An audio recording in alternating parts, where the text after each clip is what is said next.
song already goes on way too long. I can't control it, okay? I didn't think far enough ahead. We gotta replace the song with the Lou Wilson Game Changer Survivor scream, where it's just like it's 10 seconds, not even 10 seconds, just the one sound, and then we're off to the races. That's all. I want it to be the guy from the opening of this season where it's Can just you like, actually not stop this song? Oh no, I can't. Sorry, I was just hoping it would sooner, and it didn't stop. Hey, the vibe has spoken. We watched Survivor this week. We did. I have very strong opinions. Episode of this show. Longer than honestly most would have thought. We are on episode 7 of our 45th season. I'm not sure. Season 45, episode 7, the second episode of our podcast. And I have not eaten food since like 4:30. It is 1:10. So Holtzman will be doing a lot of the talking while I stuff my face with some lovely tuna crabs. I bag of chips during the episode, and it was a good time. I had like a nice, like solid, like salad bowl full of Nilla wafers. That's not dinner, which I'd like it to be. No, it really isn't. Survivor. Yeah. Right. I guess. Sorry, I keep forgetting. Like, this is a very new show. We keep forgetting. If you've never been here before and you don't know who we are, hi, I'm Cameron. That's Spence. Cameron. Survivor. It's possible people might be here that have never been here before. I posted the link to this on the Survivor Reddit page on a whim. Hell yeah! Okay, that's awesome. We'll see what happens. Yeah. So this episode was not good. Here's the thing. It's like I don't think the episode was bad. It was just like it was a really good like hour and 10 minutes, and then the last 20 minutes were just like deeply disappointing. But this episode is exactly like Survivor 43. Really great build up, unfortunate finale. Sure. Yeah. So, recap time. Episode opens.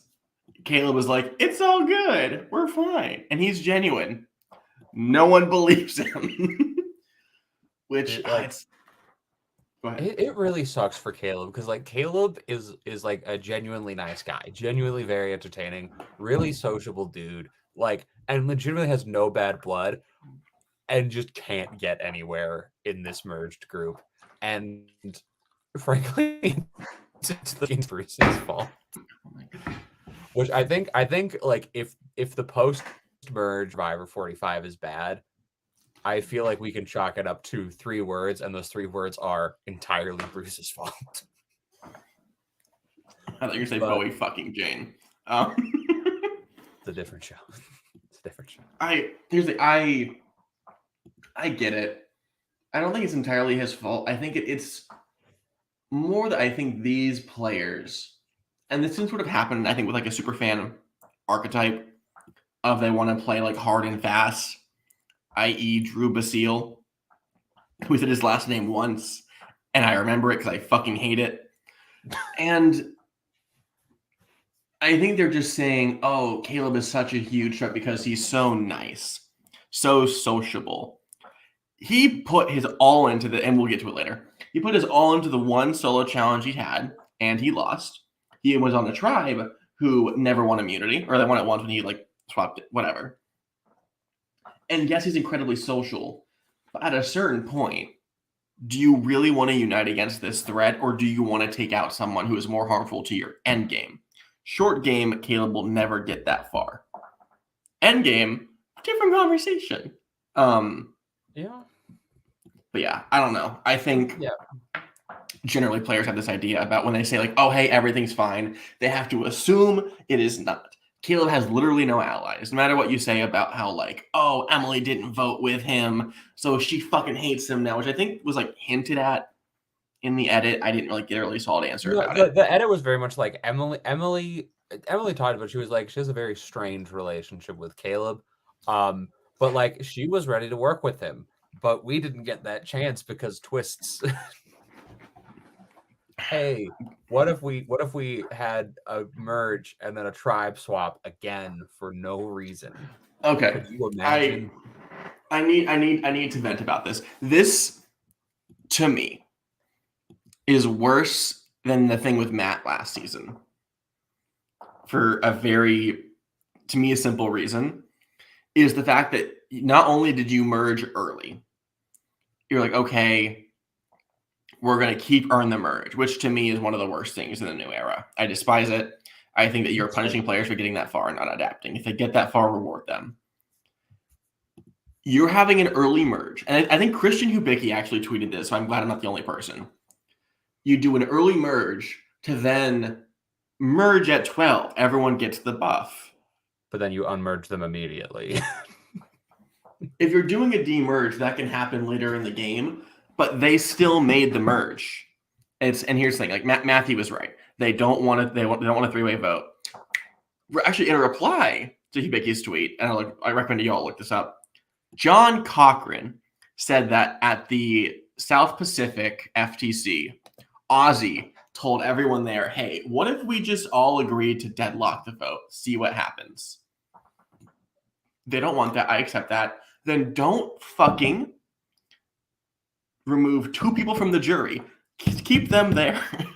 It is unfair to Jay and especially unfair to Sifu to put them this far in the game, and because you don't know how to structure your season, remove their opportunities. I don't think that's fair. Well, like, and the thing is, like there were old seasons where like people would make the jury before the merge even happened. Like in Heroes versus Villains, multiple people eliminated before the merge officially happens are still on the jury.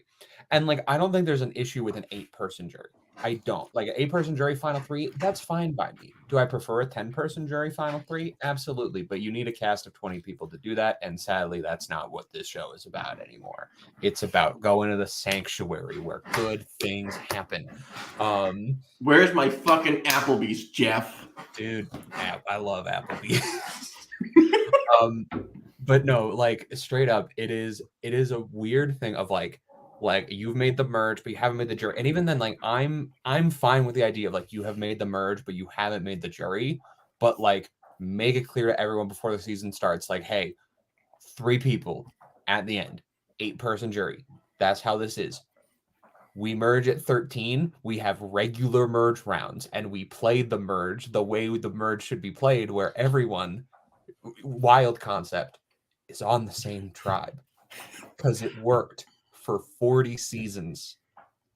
And then Jeff got locked in his mansion for 2 years while the rest of us were stuck in our houses doing classes on Zoom and getting drama degrees over the internet. And he was like, I went crazy. To be fair, the other way that it almost went is even more bonkers, where if you don't know about what 41 was originally going to be. Okay, I want to see what that looks like. Make it happen anyways. I don't give a shit. I want Rick Devins's gift shop so bad. But okay, let's break down the episode before the challenge. Let's try to go through this in an orderly fashion, be reasonable. Opening conversations is basically, we have Caleb being like, hey, no hard feelings. I'm with everyone. We have Kelly and Kendra both being like, hey, we kind of hate Bruce and would love to see Bruce go. Like, Kendra doesn't like him. And we're like, okay, cool, sweet. And those are really like the only substantial things that are really going on before. Oh, and then there's Bruce being Bruce and not letting anyone do any gameplay, where like Caleb's trying to talk to him and Bruce is like, hey, football metaphors, am I right? It wasn't even a metaphor. He was just fully explaining the dynamics of every position of football to this guy who probably knows how it works. We're just like, oh, I was a quarterback. When? What did you do? Were you a fucking professional in the NFL? Were you on the fucking Seahawks? No. Yeah. Shut the fuck up.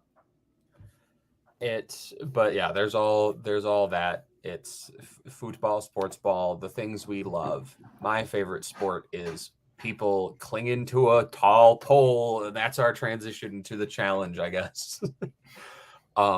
So we have a classic is brought back.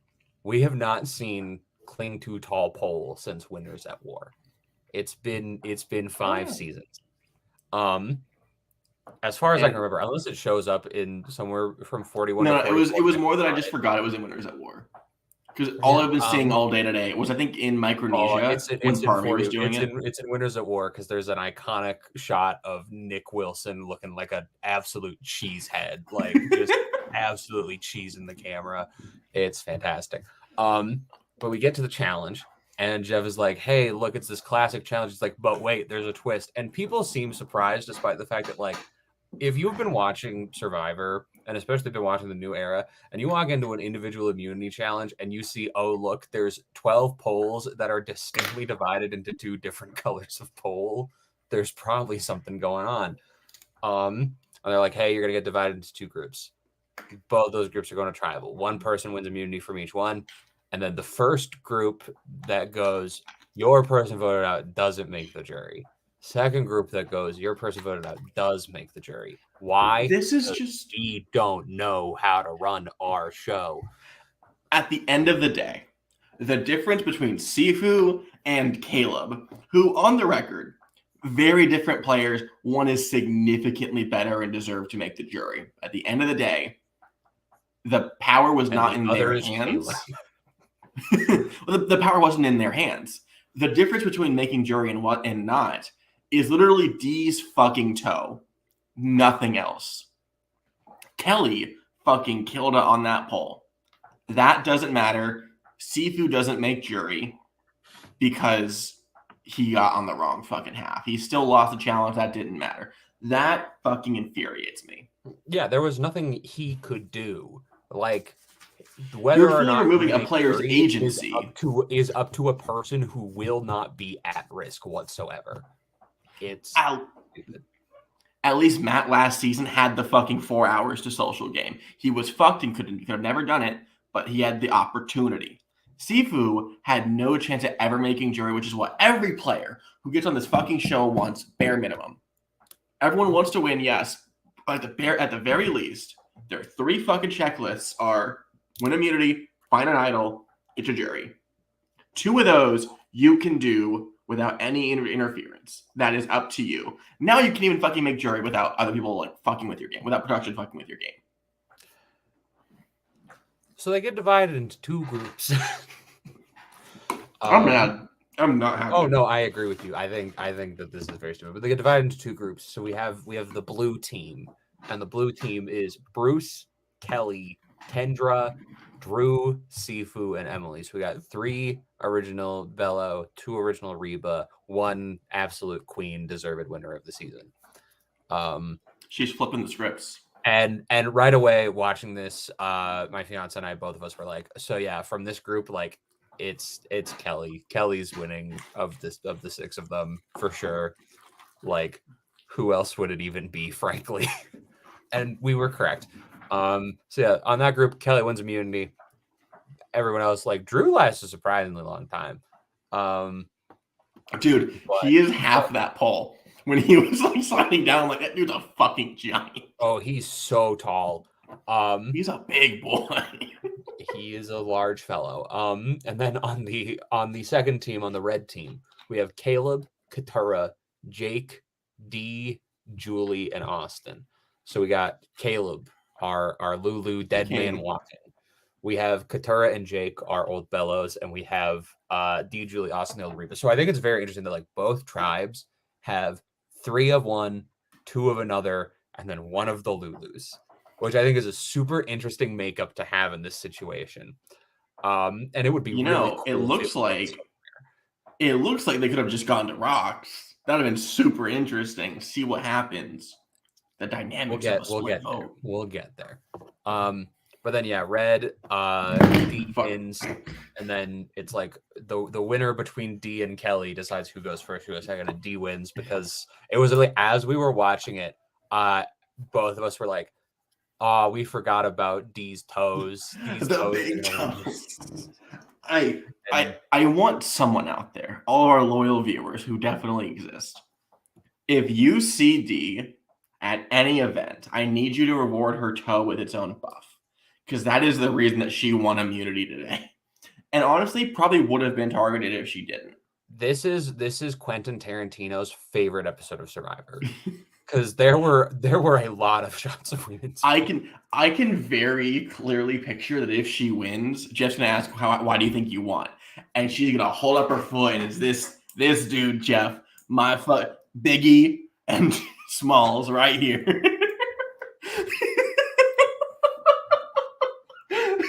Well, it was nice to know we made it to 2 episodes. After that, we will not be making it to 3. But no, so then yeah, so then the red team wins, D wins it. So her tribe, her red team, one of them at least makes the jury. And then but wait, they don't just win the right to go to tribal second. They don't just win the jury rights.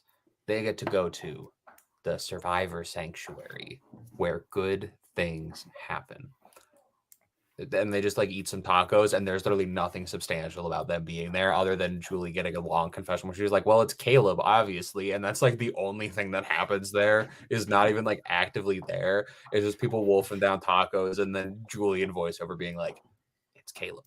I don't think it was a little funny because everyone's like, oh my God, this is great. Da, da, da. And immediately Dee's like, yeah, so we're going to tribal tonight. And everyone shuts up. And it's just the sound of them eating. And then it cuts to Julie. But it's just that hanging moment of Dee just ruined everyone's like peaceful dinner. It's so yeah, this is great food. Hey, one of us, this is our last meal. Yep. But hey, Austin finally got food. So it wasn't a fucking sandwich, though. This is Kelly, he's coming for your ass. Is a taco a sandwich? That's an episode for a different podcast. New show. So I want to talk about blue team first, because I think of the two sets of discussions, blue teams is far less exciting. So we got the Bruce, Kelly, Kendra, Drew, Emily, Sifu, and a bunch of people show up, and basically there's two camps here, and it's people going like, well, yeah, let's get rid of Bruce. Nobody likes Bruce. Nobody really wants him around. He annoys everybody, and he's impossible to play with. But then you have some people saying like, hey, no one's going to let Bruce get to the end, which I think is kind of, it's a weird thing for me, because I think it's like kind of off base, because at a certain point you go far enough with Bruce where you go like everyone clearly is really annoyed by Bruce and like hates how he is playing this game. You can drag that man to the end. I think I could be wrong. The only time I can clearly remember a player who was genuinely disliked getting dragged to the end and getting taken out for being unlikable as Abby Maria in Philippines. Yeah, which again, there's no, why do you take out Abby Maria? Everyone beats her. Yeah. Everyone beats her. And other than that, you get like, I think you get like Philip in Redemption Island. You get yeah. I don't want to say who, but in a season that Matthew has not seen, because I know he's our loyal viewer. But like, I think like that is a strategy that is proven to work. I think keeping someone around, you're like, he has an idol as well. He's a threat to you. Take him out now, or be his best buddy. Those are your two options. Don't like, oh, we'll get him out later. No, that is incorrect. Emphatically incorrect. So the other camp that comes out of this discussion is, well, there's Sifu. And everyone's like, Sifu might have an idol. And I still don't understand why everyone thinks Sifu has an idol, but apparently they do. When they all know that fucking Austin has one. When they all know that Austin found the He has told everyone. It has never come up.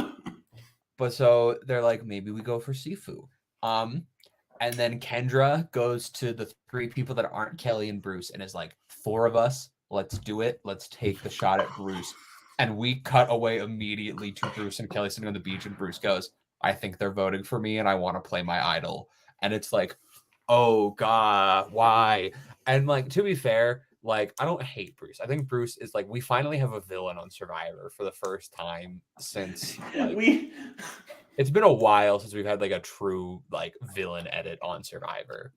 My favorite thing is, let's flash back to episode 1. Mm-hmm. Not last week for us, like actual this season, episode 1. Yes. And it starts, we have Emily versus Bruce in this dynamic. And we assume that Emily is the big villain of this season, going around being like, doesn't believe aliens are real, think the actual Egyptians built the pyramids, like real fucking asshole. But no. This was our hero. She took a stand against big head honcho villain Bruce. Which if that's where if you told me at the beginning of the season that Emily would be everyone's favorite player and that Bruce is the big fucking person everyone hates, I would not have believed you. That is ridiculous. and going into the season, you're like, oh, Bruce, man, wasn't like you enter this season like kind of feeling bad for Bruce, and it's been what, 6 weeks? It's been a total of 9 hours of television, and everyone's kind of like, yeah, Bruce is kind of a dick. We don't really like Bruce very much. He's very domineering. He controls everything. He's not the most like he's not great socially in this game, and it has turned around majorly on him. And so like from us on the couch, and also like Sifu, like do I care about Sifu? Not really. Like Sifu is not a person I'm actively rooting for, but I'm like he's fun when they give him screen time. He's a very strange dude. And if I have to choose between seeing Bruce go with an idol in his pocket or seeing Sifu go with a fake idol that doesn't exist in his pocket, I'd rather see Bruce go. I do want a flashback because you mentioned just Sifu and Bruce in the same sentence. Yes. A scene I really love, like pre-challenge, is I think Sifu is teaching like some sort of martial arts to Caleb, and then Bruce is like, "Oh no, I know how this works." Pulls Caleb out of the way, and then is like teaching Sifu why what he's doing is incorrect. Oh, it's not even that. It's like Sifu is like, this is like some martial arts and fighting stuff, and then Bruce is like, yeah, but in football that's holding, and you're like, what? He's like, oh, you do this, then I'm out. What are you gonna do? He's like, no.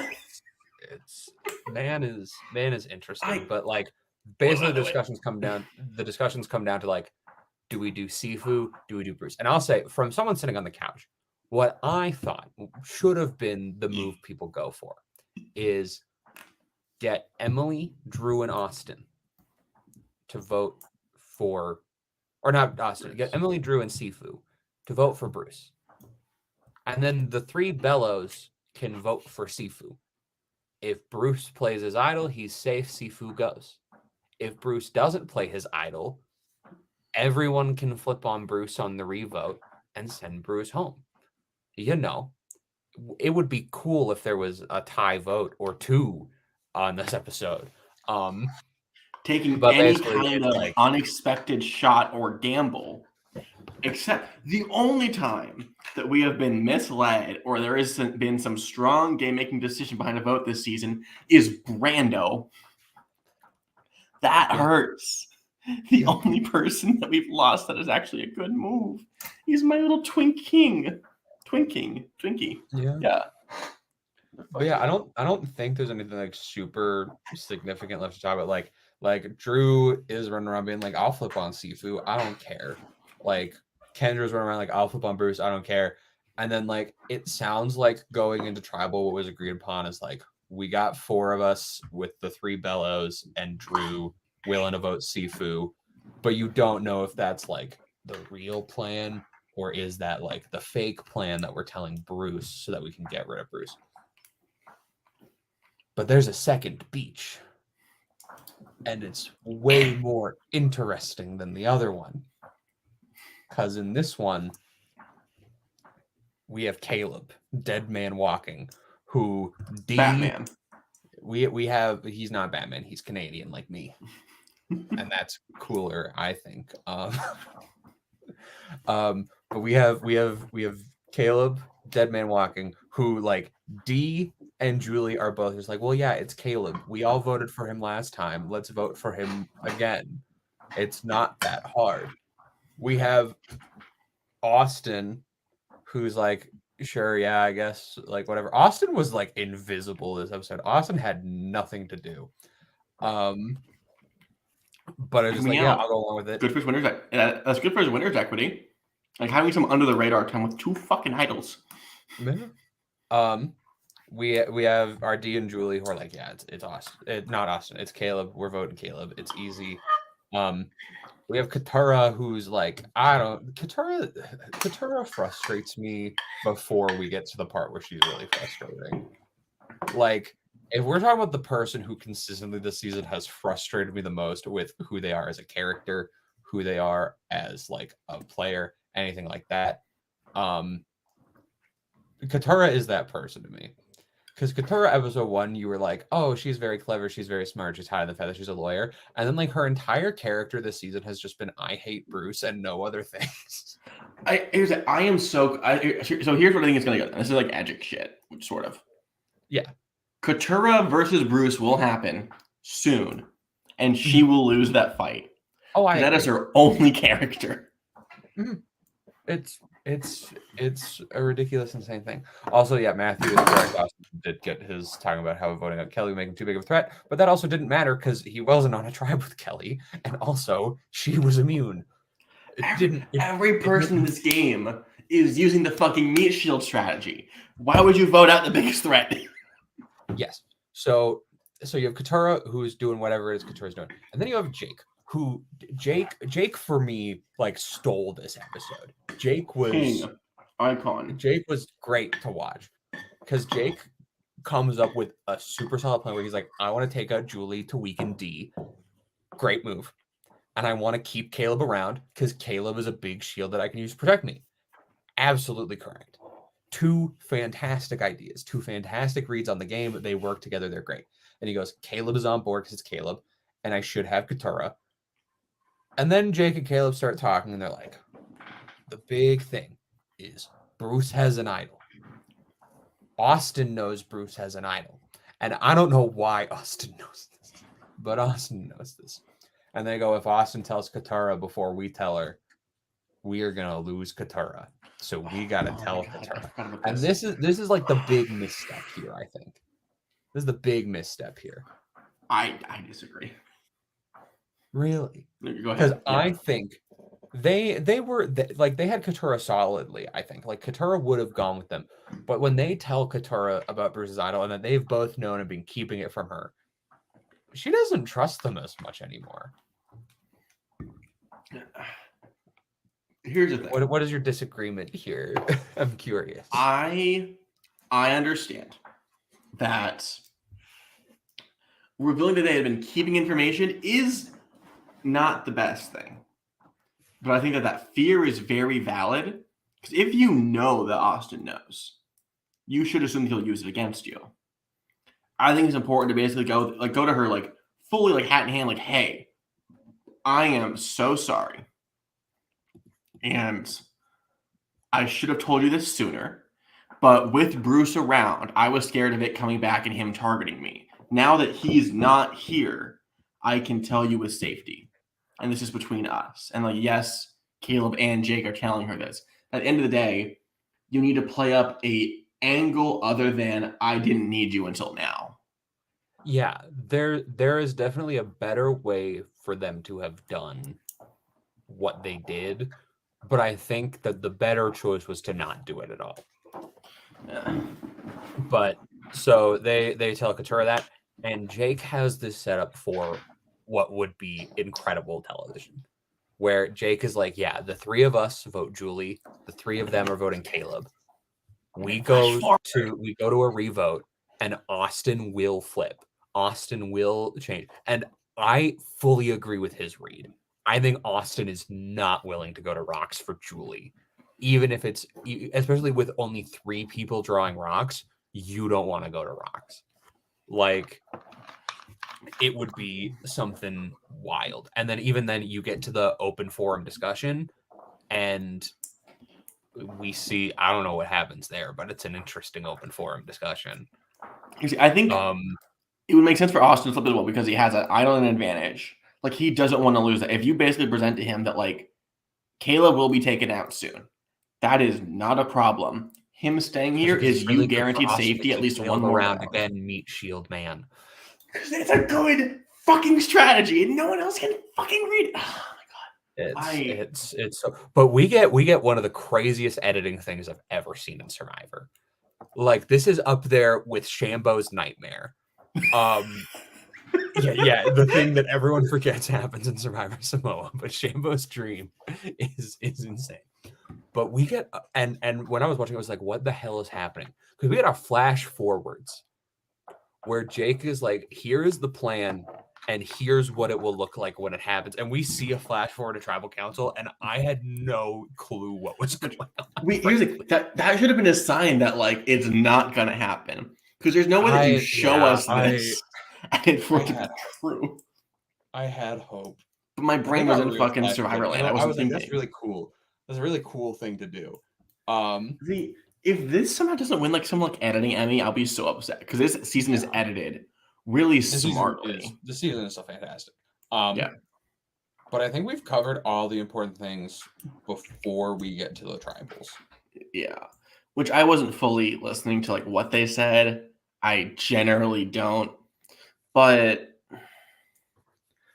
Yeah, it's just results-based analysis. I'm very upset with everyone's gameplay this round. Yeah, so we get to tribal and we get to the blue tribal first. Where there's the full discussion and Sifu's like, I don't feel very good about how today's been going, and Bruce is like, hey man, I get that. I don't feel very good either. And you're like, man, this really is gonna be Bruce or Sifu. And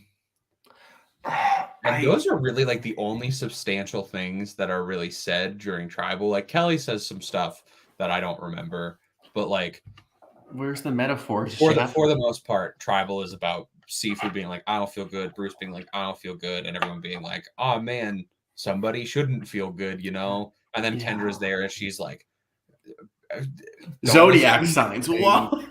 You make an ass out of you and me. Like, and it's just cringy. But we get to the vote, and they go, anyone have an idol or an advantage that they want to play? And Bruce doesn't play his idol, and I'm like, oh baby, let's go. He didn't play, and then the vote is 5-1 for Sifu, and I'm like, well, dang. I think genuinely at this point, everyone knows what Bruce's idol. He's going to target Sifu. He's so fucking stubborn. He's not going to change his vote. Why not vote for him? Because even if he idols out no Sifu, one's going to let Bruce get to the end. Even if he idols out Sifu, then you still have Katura on your side. You still have 5 people who will kill Bruce at the drop of a fucking hat. I'm going to call it right now. Bruce is going to go out either 8th or 6th. Like 8th place or 6th place. That is my where Bruce ends in this game. I don't think Bruce makes it to the finale. I think he's a mid to late juror. He's not the final juror. I think consistently we've lost. I'm gonna do a quick check on this before I say it confidently. I think we've lost some of our biggest threats and characters in the new era in 8th place. Okay, Survivor 41 is 8th place. Tiffany. 5, 6, 7, 8. 8th place is Shan. Yeah, you know what? Fair. Yeah. 42 is High. I think he's a well-rounded player, but I don't think he's anywhere near one of the big threats in that season. I think he was perceived as that to a certain point. That's fair. Shout out to my boy Omar Zahir. 43 is Noel, who I think again not a huge player. But I think was a jury a very strong social person and very strong physical competitor. 100%. And in 44 it was Franny, who for a while was a jury favorite and an Edgic favorite. Yeah. I think that we are consistently placing 8th as these are the scary fucking players. I think Bruce could go out there, or I think Emily could go out there. Especially with the Shan and High archetype of this is where the villains go out. I think High is probably the villain of 42 because of how Omar perceived him, I guess. Push the narrative. I get. 42 does. I mean, the villain of 42 is Jonathan, but that's outside of the game. Villains are relative in the new era, but High was someone who was a dominant social player by lying and deception. I think that's basically what a villain has to be nowadays. I guess, yeah. Yeah. That's fair. So I think, what are we at? We're doing a 9-person jury, 3-person. So this is Caleb was 12. It's an 8-person jury. 8-person jury. We're down to 10 people left in the game now. Okay. So this would probably be a boring couple of weeks. Once we get 8th, it's gonna be fucking insane. I hope people get more because yeah. So Sifu goes out. Sure, cool. Bruce appears to be on a ticking clock, but so is Katura. And basically, however long Katura lasts, you got to give Bruce one more week than that. You know what? I'll say that Katura goes 9th. That's my bet. Because Katura 9th, Bruce 8th. I think if Katura's 9, then Bruce is 7. Fair. I think the two of them going out back to back doesn't happen. But anyways, second, that's the first tribal. Sifu goes. It's a unanimous vote. We go to our second tribal. And boy, we're in for some juicy fun. Because we've been set up. We got the 3-3 split. We're gonna go to rocks, or if we're not going to rocks, we're gonna flip on the revote from Austin. It's gonna be drama. D's gonna be blindsided.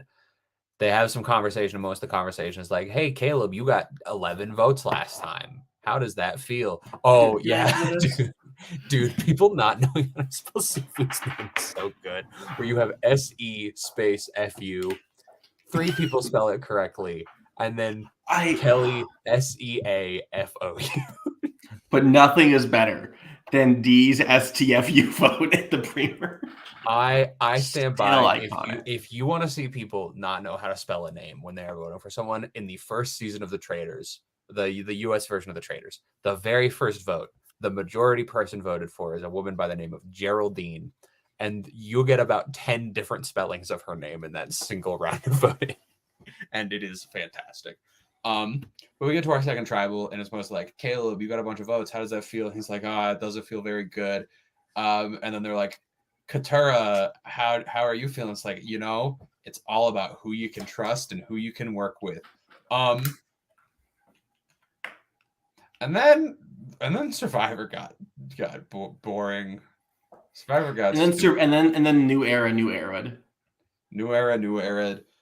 They went up to vote, and it's like, oh, we got Caleb, we got Julie, we got Caleb, we got Julie, we got Caleb. First member of our jury, Caleb, and it's like, Katura, why? I was holding my breath, like maybe Jeff will say no on any and he flips to say fucking Julie, but no, Katura had to make it boring. Dude, and like Jake set himself up so well. And I talked about this after watching the episode. Katura should not have done that. No. I think it is a terrible move for her game. Everyone hates her now. Everyone fucking hates her now. Because she has burned Jake, who was like the one person super willing to still work with her from Bello. She's like, maybe I haven't, like, she does not have an inroad with Reba. Reba doesn't care about Katura. Even if she does now, no one wants to fucking keep her because she's obviously like the fifth wheel or whatever. And she's proved, like, you can include her on a plan and she will not go along with it. And, like, we didn't see any perspective of, like, her putting in work with Red or having work put in by Red. Like, it was just her flipping because she doesn't like Caleb, which her entire personality this season appears to just be not liking Bruce. Which, to be fair, Bruce did say earlier in the episode that Caleb reminds him of him when he was 30. So maybe she is voting out Caleb as an extension of him being 30-year-old Bruce. We're in the middle of the Terminator. Welcome to the conspiracy zone. We're in the middle of the Terminator, and Caleb has come back in time to ruin his own chances at playing Survivor. Dude, it's freaking. We're gonna get a season of only Bruces. That way, eventually, a Bruce can win, no matter what timeline. Hey, you know what? I would love to see the showdown between Bruce from this season and Bruce from Panama. And they both get really drunk. Both of them have been medically Anything after this shit gets boring.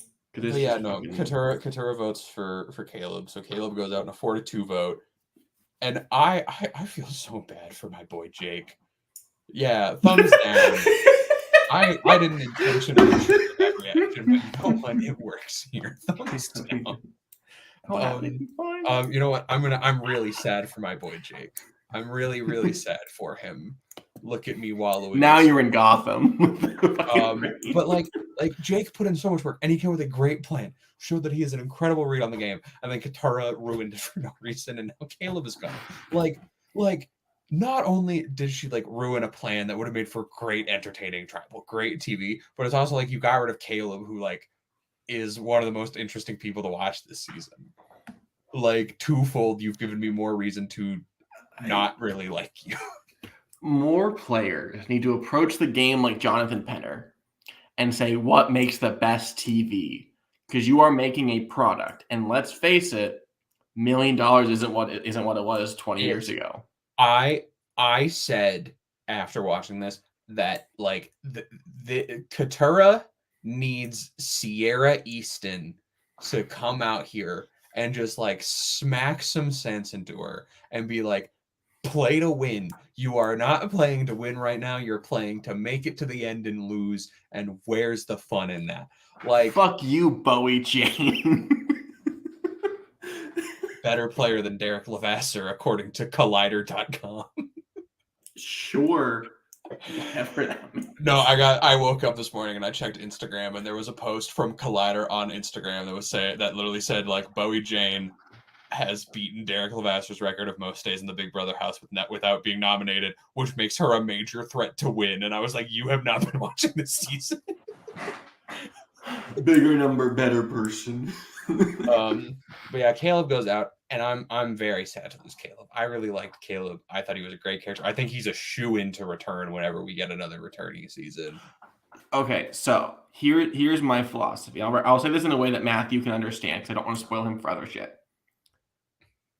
Would Caleb be like the Amber of an All-Star season? Because he went out pretty early. And like, yes, while he was a threat on the island, I think not having the resume of a bigger player gives him a lot better chance to actually like make a league game run.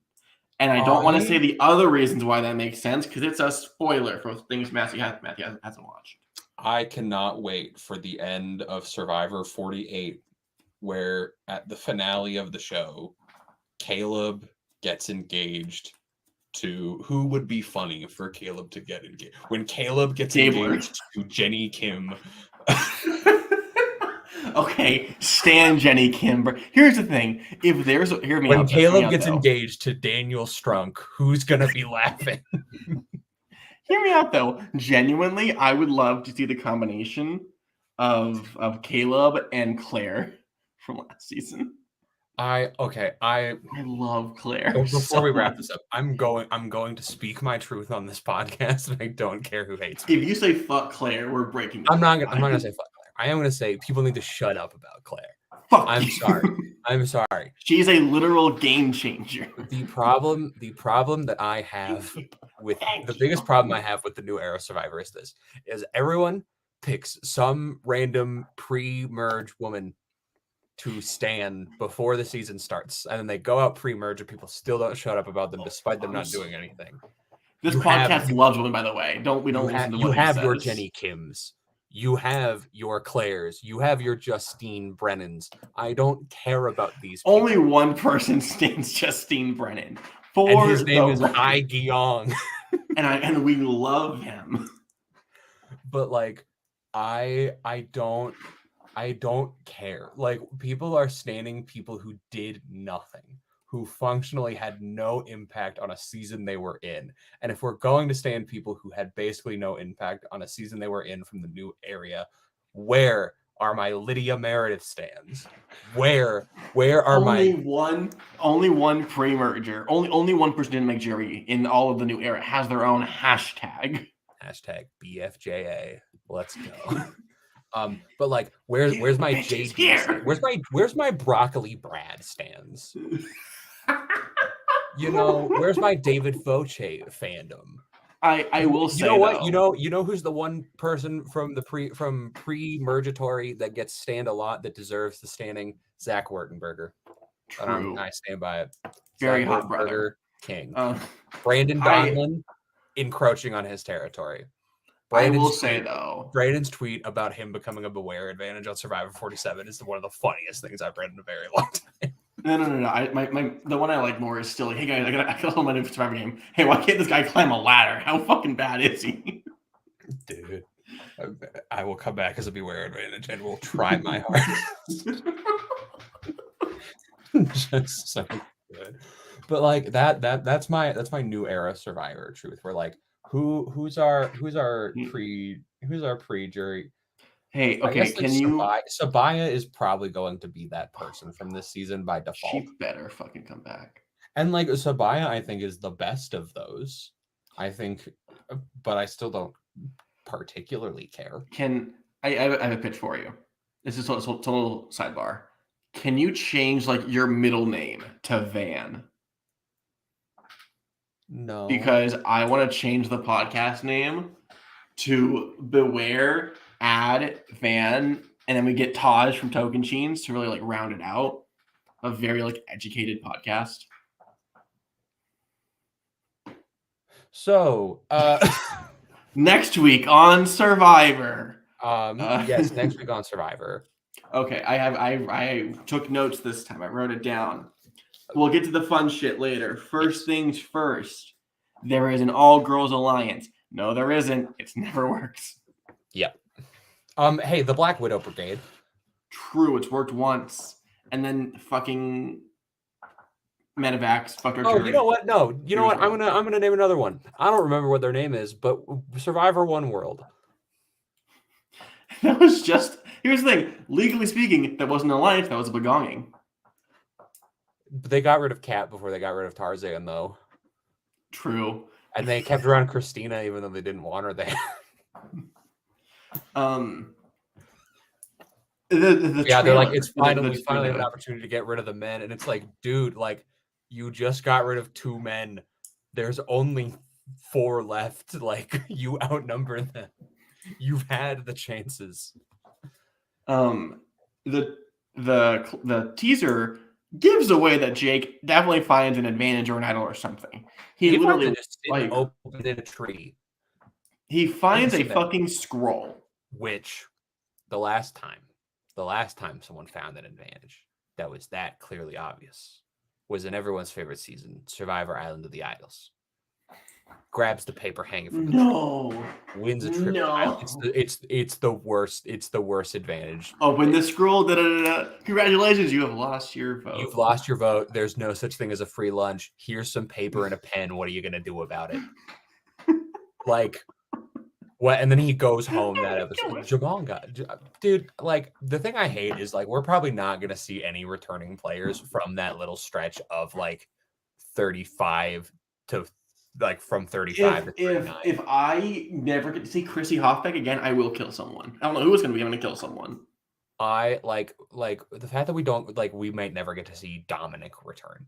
We might never get definitely will. Like we might never get to see Christian or Davey or Angelina return. But Nick Wilson came back. Like end of extension, we might never get to see Chris return. We might never get to see Lauren. Nick Wilson came out. We might never get to see the War Dog return. The master of baseball, War Dog. I'm a big War Dog fan. I'm a big War Dog fan. You're the only one. Even his mother doesn't like him as much. Look, if we're looking at all of our discount Tonys we've had throughout the years, War Dog is the best discount Tony we've had. There's a funnier discount Tony on this same season. Right? Same season? Who are you talking about? The guy who like barely makes merge. What? I'm gonna look this up, but I don't. Okay, whatever. If we're talking about Joe Mena, that is Heroes versus Hustlers. And okay, that's what I'm thinking of. That is the deeply discount Tony. That is just Tony in lowercase or that Tony, is Tony ordered from Wish.com. That's a fucking Peridium YouTube thumbnail. Go fuck yourself. No, it is not. It is an idled out YouTube thumbnail. They're 2 green Survivor YouTubers. What do you want from me? And then we get to the reason why. The big thing for next week that we didn't talk about yet. Which is why I am anxious. There's an auction. Bingo. I do not say this much. Sorry. Well, the first thing I'm going to say, I say a lot. The second thing I'm going to say, I don't say much. I am a big Australian Survivor fan. Love Australian Survivor. I am very rarely going to say that American Survivor should learn things from Australian Survivor. Because if you've never watched Australian Survivor, you learn how to edit your show. Like they don't know. They are notoriously really bad at editing. Like the merge boot of the most recent season got his first confessional in the episode where he was the merge boot. And he came in 13th place out of 24 people. Like, it's insane. The other person screwed by a split tribal twist. my king Evie. That's sad. That is Ooh, this is true. This is so true. Caleb is an icon status because I need more Evie in my Survivor. True. But what American Survivor can learn from Australian Survivor? Number one, cast George Mladenov in everything. He is the greatest, most entertaining Survivor player of all time, and I love him. He's amazing. He is fantastic. You're beautiful, darling. I love you. The second thing they can learn, though, is how to run their auctions. Because the way that Australian Survivor runs their auctions like this, very rarely do they outright sell an advantage. What they do is they sell every item as is, but hidden inside of one or two of the items, there's something.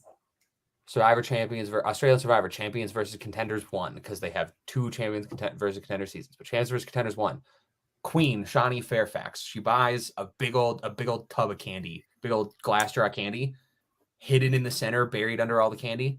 There's a scroll that's I believe a steal a vote or an extra vote, something like that. In Blood versus Water, somebody buys like some tea and some biscuits. What's hidden inside the teapot? Advantage or a clue or something. I think that's the way you do it. You don't announce, oh, hey, advantages are up to play, anything like that. Just like hide them in there, let them show up naturally. Whoever gets them, and you move on. It's great. It's so much better than letting Dan Foley punch the air after he gets the right rock. We don't talk enough on this podcast. I mean, I say we don't talk enough about this, but it's been 2 episodes. We don't talk enough about how terrible Dan Foley is. Okay, here's the thing. One of my obviously one of my most hated Survivor contestants ever, but is maybe the biggest disparity between how much I like a player and how much I like a moment involving that player. Because I think his moment at Live Reunion is bar none top 10 favorite Survivor moments for me of all time. Dude, a reward that will fix wishing. Shaint. There's in the merge, there's a reward challenge where they have to do a word scramble and they get stuck for like an hour and a half. And the phrase is a reward with all the fixins, and at one point Dan's team spells a reward that will fix wishing. Here's the thing, that's fun. Okay. I think that's all that we have. Yeah, top 3. Okay. We doing this again? Top 3. We still have 2 of the same. I assume we do. I have had Emily. I have had a shift in mine. It is still Emily and it is still D. Correct. I didn't have D last week and I don't have D this week. Okay. Oh, we had Austin agreement last time. Last week I had Emily, Austin, and Drew. I have 2 of those still. I still have Emily and Austin. I also still have Emily and Austin. I have D as my third one. I have Kelly. I think this week was really good for Kelly, both from like an actual gameplay standpoint and from an editing standpoint. My problem with D is the edit is now clearly acknowledging she is out in front and people are after her, and that can only go badly for her. That is fair. My only argument is that if it took this long for Kelly to have a good edit, does that mean that she's just in the short term? According to the people over on r/Edgic, a Reddit page that I hate but also check once a week. Well, that's on you. That's your fault. Oh, I'm aware. According to r/Edgic, Kelly is getting a great edit. I don't necessarily agree, but it's getting better now. Yeah. I think that I have Emily 1, Kelly 2, Austin 3. Emily's edit is almost too good. I did the same thing for Jam Jam last season, so I'm probably wrong. But I think Emily's edit is almost too main character-y. Like, it feels like we should be let down eventually. But I don't. D also feels that way, just like to a lesser extent. She's had less screen time. See, my thing is also like Jam Jam was weird last year because like Jam Jam was both like the big character of the season, but I mean I don't actually think he was the big character because Carolyn was there. But like this feels like a fair comparison at least. Like big time end game. I will hold my tongue. Oh fuck you. You fucking. I don't hate Carolyn. I just don't care. Love her. I'm just indifferent. See that's how I am with Carson. That's where I know I'm unpopular. I'm also very indifferent about Carson. I think he's a solid player, but kind of annoying. I don't know. I think the 1-2 punch of the second he got announced for casting had his own like merchandise website. It's And like, then like also 44 all was my a season friends for me wanted. where once we lost Matt and Franny, it was like, well, I'm on the Jam Jam train or I'll be sad. Nothing was more heartbreaking than getting to watch Franny's boot episode live. And I was so depressed. Okay, I will say though, I'll finish up, then I'll like announce what I'm doing next week. Do you have anything else you wanted to add to the episode? I really want my boy Jake to bounce back next week. If he's so he is Jake so the Kane nice, of this and season. He clearly has a good strategic read on the game. Franny was my winner pick last season. Yeah, but like Jake is so nice, has a great read on the game, knows exactly what moves need to be made, and like people are just getting in his way, and it makes me sad because like he deserves so much, but he's not getting it. Hear me out. Put Jake on another reality show. I think he does better. No, because I here's the thing. I think like when looking at like the other big reality shows there are right now, Big Brother is a show that is sadly rampant with passive gameplay, and it works. And people who are voted out third can win the season unanimously from the looks of things. We'll figure it out tomorrow. And like, we'll know what happens tomorrow. And like, it's not even in the cool way that Big Brother used to do it, where it's like, oh, you're voted out and then you battle back. It's like you're voted out, but no, you're not. We need to hit 100 someone days idled you because we had a racist. Yeah. Let's waste a whole week on two people that nobody likes being zombies.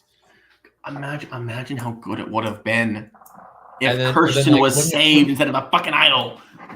But then, like, looking at the other shows right now, like, you put, like, The Traitors, I think is too...